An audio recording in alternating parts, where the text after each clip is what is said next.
des bourrés du week-end sur Skyrock.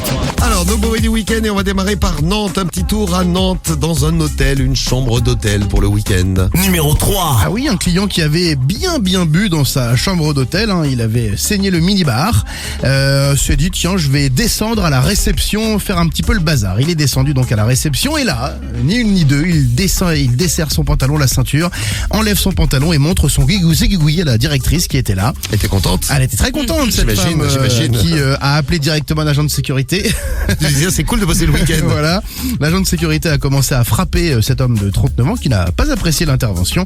Bon, la police est arrivée, il a fini en garde à vue. Très bien. Il a montré son zizi au keuf ou pas? Non, mais la chambre n'était pas aussi luxueuse. J'imagine, oui. On va aller à Metz après Nantes. Numéro 2. On file en Moselle dans le 57, il y a deux potes qui sortaient d'un apéro un peu arrosé, un peu trop arrosé. Et ils prennent la voiture. Et là, il faut pas prendre la voiture quand on est bourré. Pas de chance, ils croisent les keufs. Les keufs se rendent bien compte que ça conduit pas vraiment super bien. Et alors là, ils ont une idée. Ils se disent, ah bah tiens, on va échanger nos places, mais en roulant. T'as le conducteur du véhicule qui a eu l'idée de changer sa place avec le passager. Le passager qui prend la place. Bon, les keufs derrière, évidemment, ils voient les mecs. C'est discret, ça. Ils voient évidemment les mecs changer de place.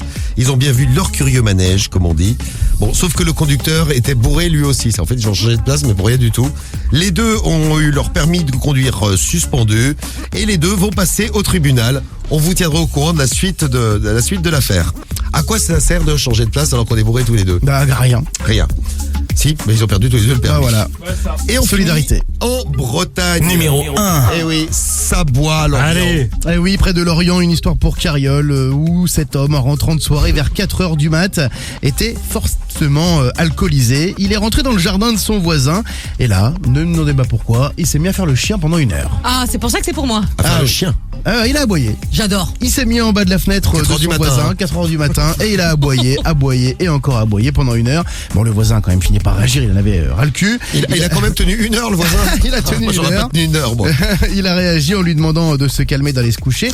Et là, l'imitateur du chien, mécontent de se faire engueuler, parce que pourtant il imitait bien le toutou, a cassé une clôture qui sépare les deux maisons. Il a commencé à tout piétiner, retourner les jardinières, défoncer le potager. Bref, il a fait le chien jusqu'au bout.